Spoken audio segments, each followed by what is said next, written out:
Do you remember when a bunch of billionaires died and the whole internet celebrated?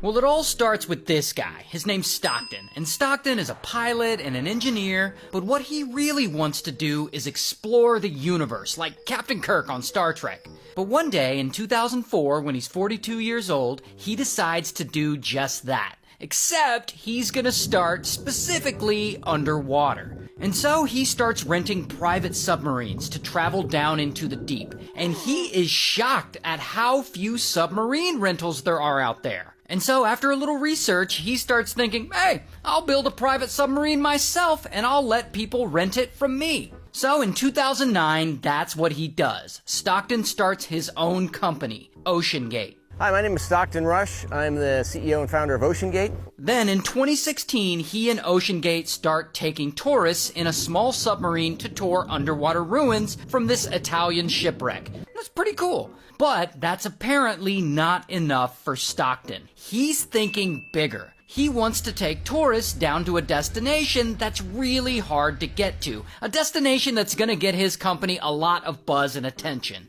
That destination, the wreckage of the Titanic.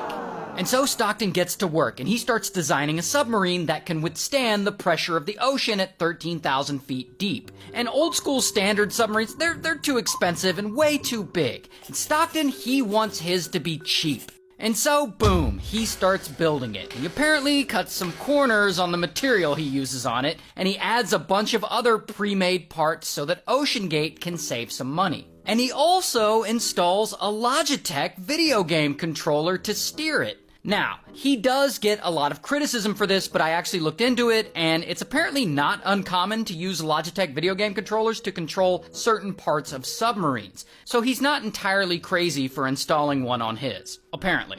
Anyway, once it's built, he calls this new submarine Titan.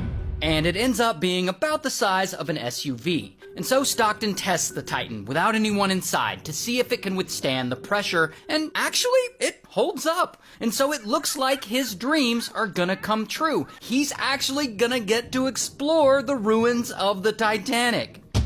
Until... not everyone is on board with Stockton's Titanic submarine plans. Particularly this guy, David. And David is an employee at OceanGate. And so David looks at the Titan and he immediately sees some things that could ultimately turn into a leak.